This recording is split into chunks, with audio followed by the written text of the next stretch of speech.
Channel को subscribe कीजिए और बेल आइकन पर क्लिक कीजिए ताकि आपको तमाम वीडियोस फौरन मिलती रहें।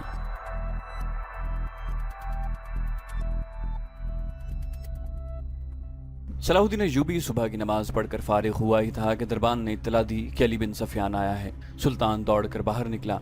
उसके मुंह से अली बिन सफियान के सलाम के जवाब से पहले ये अल्फाज निकले, उधर की क्या खबर है, अभी तक खैरियत है। अली बिन सफियान ने जवाब दिया, मगर सुडानी लश्कर में बेइत्मीनानी बढ़ती जा रही है। मैंने इस लश्कर में अपने जो मुखबिर छोड़े थे उनकी इत्तलाओं से पता चलता है कि उनके किसी एक भी कमांडर ने क़यादत संभाल ली तो बगावत हो जाएगी। सलाहुद्दीन अय्यूबी उसे अपने खैमे में ले गया। अली बिन सफियान कह रहा था, नाजी और उसके सरकर्दा सालारों को तो हमने खत्म कर दिया है, लेकिन वो मिस्री फौज के खिलाफ सुडानियों में नफरत के जो जहर फैला रहे हैं उसका असर जरा भर भी कम नहीं हुआ। उनकी बेइत्मीनानी की दूसरी वजह उनके सालारों की गुमशुदगी है।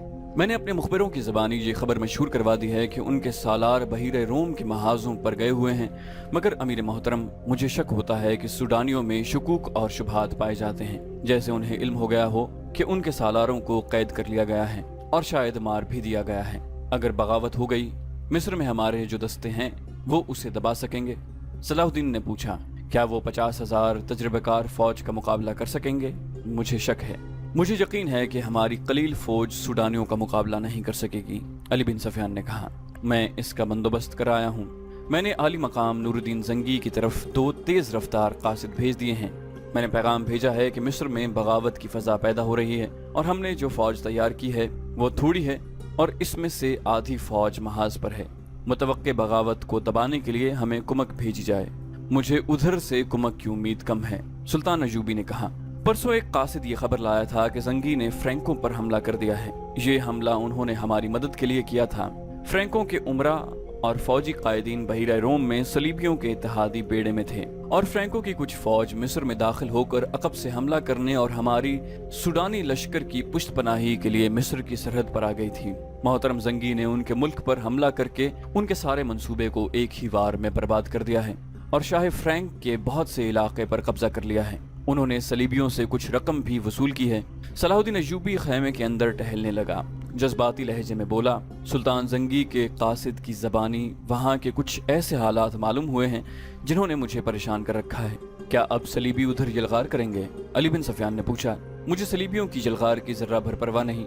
सुल्तान अय्यूबी ने जवाब दिया, परेशानी यह है कि कुफ्फार की यलगार को रोकने वाले शराब के मटकों में डूब गए हैं। इस्लाम के किले के पासबान हरम में कैद हो गए हैं। औरत की जुल्फों ने उन्हें पाबा जंजीर कर दिया है। चचा असदुद्दीन शेर को इस्लाम की तारीख कभी फरामोश नहीं कर सकेगी। काश वो आज जिंदा होते। मैदान जंग में मुझे वही लाए थे। हमने बड़े ही मुश्किल वक्त देखे हैं अली। मैंने उनकी फौज के हर अव्वल दस्ते की कमान की है। मैं उनके साथ सलीबियों के महासरे में 3 महीने रहा हूँ। मुझे शेर को हमेशा सबक दिया करते थे कि घबराहट और खौफ से बचना, ताईद इज़्दी और रज़ाए इलाही का कायल रहना और इस्लाम का अलम बुलंद रखना। मैं शेर कोह की कमान में मिस्रियों और सलीबियों की मुश्तरक फौज के खिलाफ भी लड़ा हूँ। सिकंदरिया में महासरे में रहा हूँ। शिकस्त मेरे सर पर आ गई थी। मेरे मुट्ठी भर अस्करी बददिल होते जा रहे थे। मैंने किस तरह उनके हौसले और जज्बे तरोताज़ा रखे ये मेरा खुदा ही बेहतर जानता है। यहाँ तक कि चचा शेर कोह ने हमला आवर होकर महासरा तोड़ा। तुम ये कहानी अच्छी तरह जानते हो। ईमान फरोशों ने कुफ्फार के साथ मिलकर हमारे लिए कैसे कैसे तूफान खड़े किए, मगर मैं घबराया नहीं, दिल नहीं छोड़ा। मुझे सब कुछ याद है सुल्तान। अली बिन सफियान ने कहा, इस कदर मार का आराइयों और कत्ल गारत के बाद तवक्को थी कि मिस्री राह रास्त पर आ जाएंगे, मगर एक गद्दार मरता है तो एक और उसकी जगह ले लेता है। मेरा मुशाहिदा ये है कि गद्दार कमजोर खिलाफत के पैदावार होते हैं। अगर फातिमी खिलाफत हरम में गुम न हो जाती तो आज आप सलीबियों से यूरोप में लड़ रहे होते, मगर हमारे गद्दार भाई उन्हें सल्तनत इस्लामिया से बाहर नहीं जाने दे रहे। जब बादशाह ऐशो इशरत में पड़ जाएं तो रियाया में से भी कुछ लोग बादशाही के ख्वाब देखने लगते हैं। वो कुफार से ताकत और मदद हासिल करते हैं। ईमान फरोशी में इस कदर अंधे हो जाते हैं कि कुफार के अज़ाइम और अपनी बेटियों की इस्मतों को भुला देते हैं। मुझे हमेशा उन्हीं लोगों से डर आता है। सलाहुद्दीन अय्यूबी ने कहा, अल्लाह ना करे इस्लाम का नाम जब भी डूबा मुसलमानों के हाथों से डूबा है। हमारी तारीख गद्दारों की तारीख बनती जा रही है। ये रुझान बता रहा है कि एक रोज़ मुसलमान जो बराए नाम मुसलमान होंगे अपनी सरजमीन कुफ्फार के हवाले कर देंगे। अगर इस्लाम कहीं जिंदा रहा तो वहाँ मस्जिदें कम और कहबा खाने ज़्यादा होंगे। हमारी बेटियां सलीबियों की तरह बाल खुले छोड़कर बेहया हो जाएंगी। कुफार उन्हें इसी रास्ते पर डाल रहे हैं, बल्कि डाल चुके हैं। अब मिस्र से फिर वही तूफान उठ रहा है। अली, तुम अपने महकमे को और मजबूत और वसी कर लो। मैंने अपने रफीकों से कह दिया है कि दुश्मन के इलाकों में जाकर शबखून मारने और खबरें लाने के लिए हुनरमंद और ज़हीन जवानों का इंतखाब करो। सलीबी इस महाज को मजबूत और पुरअसर बना रहे हैं। तुम फौरी तौर पर जासूसी जंग की तैयारी करो। फौरी तौर पर करने वाला काम यह है कि समंदर से कई एक सलीबी बचकर निकले हैं। उनमें ज्यादातर जख्मी हैं और जो जख्मी नहीं वो कई कई दिन समंदर में डूबने और तैरने की वजह से जख्मियों से बदतर हैं। इन सब का इलाज मालजा हो रहा है। मैंने सबको देखा है, तुम भी उन्हें देख लो और अपनी जरूरियात के मुताबिक उनसे मालूमात हासिल करो। सुल्तान अयूबी ने दरबान को बुलाकर नाश्ते के लिए कहा और अली बिन सफियान से कहा कि कल कुछ जख्मी और अच्छी भली लड़कियां मेरे सामने लाई गई थी। 6 तो समंदर से निकले हुए कैदी हैं। उनमें से एक पर मुझे शक है कि वो सिपाही नहीं, रुतबे और ओहदे वाला आदमी है। सबसे पहले उनसे मिलो। 5 ताजिर 7 ईसाई लड़कियों को साथ लाए थे। उसने अली बिन सफियान को लड़कियों के मुतालिक वही कुछ बताया जो ताजिरों ने बताया था।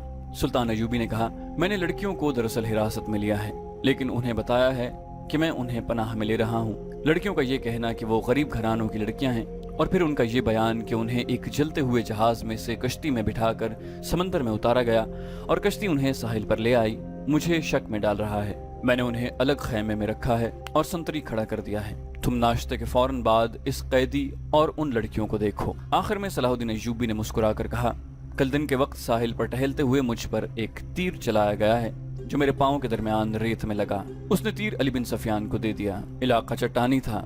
मुहाफिज तलाश और ताकुब के लिए बहुत दौड़े मगर उन्हें कोई तीरंदाज नजर न आया। इस इलाके से उन्हें ये 5 ताजिर मिले जिन्हें मुहाफिज मेरे पास ले आए। उन्होंने ये 7 लड़कियां भी मेरे हवाले की और चले गए। और वो चले गए?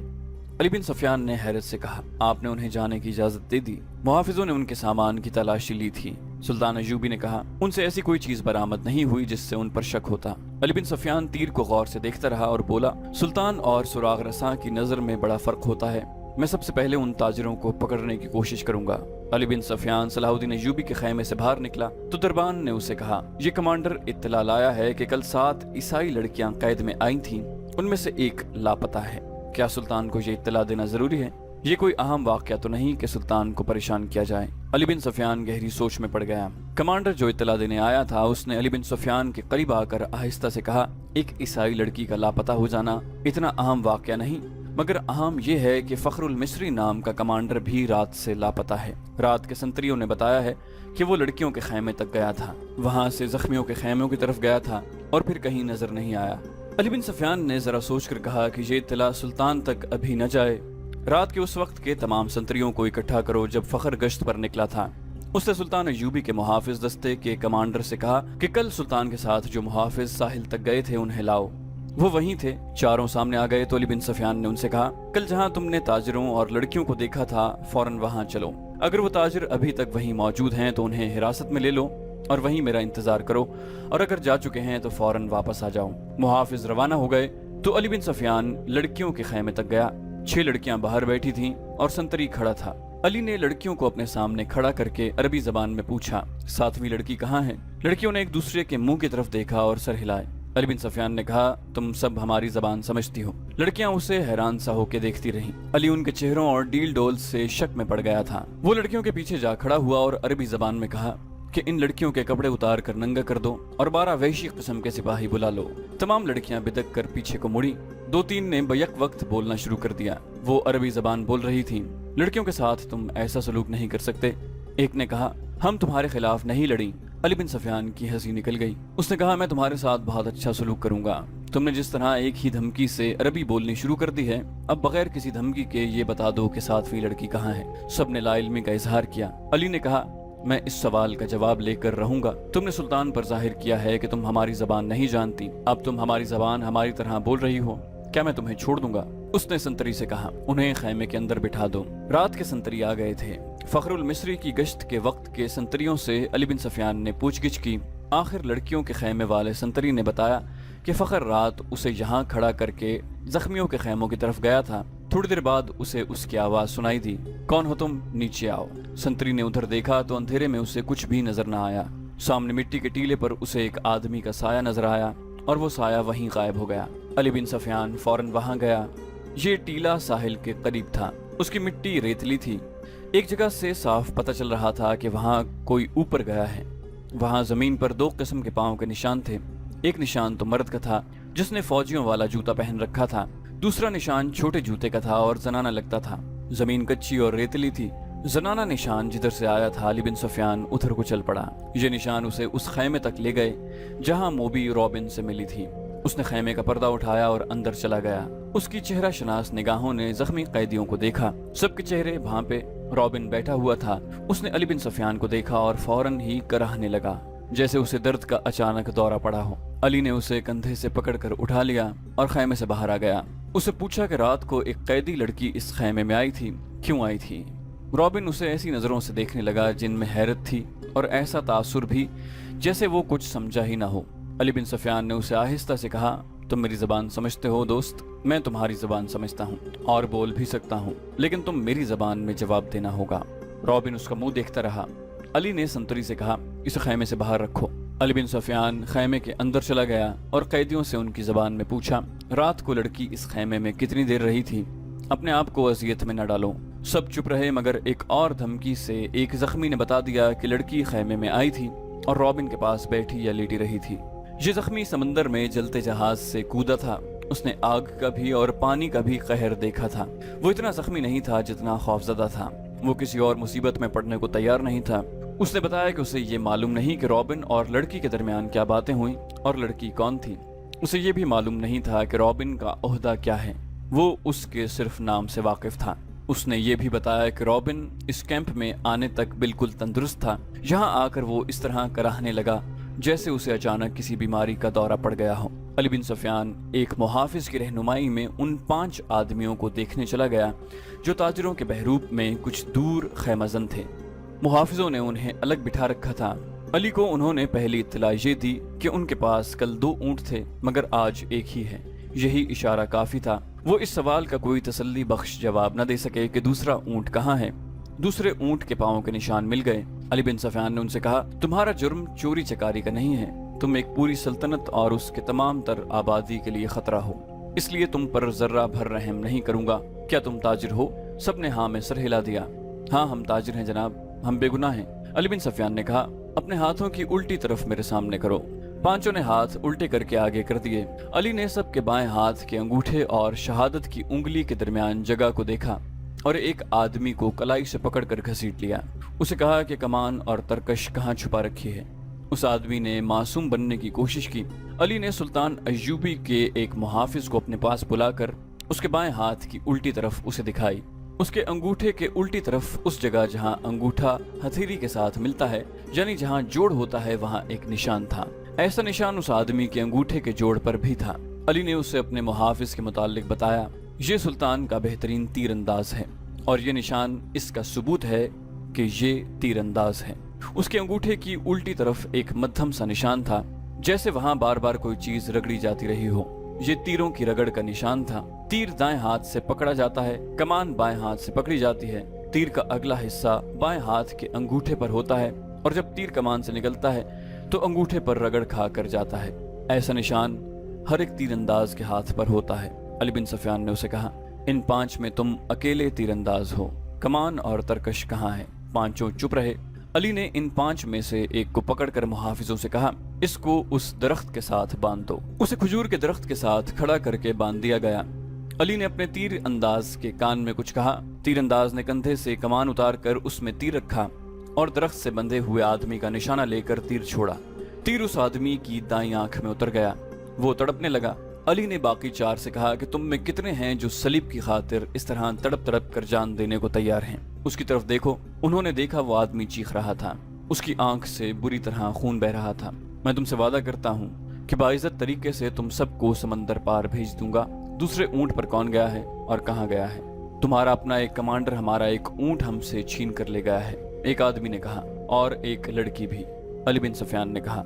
थोड़ी ही देर बाद अली बिन सुफियान के फन ने उनसे एतराफ करवा लिया कि वो कौन है और क्या है, मगर उन्होंने ये झूठ बोला कि लड़की रात खैमे से भाग गई और उसने बताया कि सलाहुद्दीन ने रात उसे अपने खैमे में रखा था। उसने शराब पी रखी थी और लड़की को भी पिलाई थी और लड़की घबराहट और खौफ के आलम में आई थी।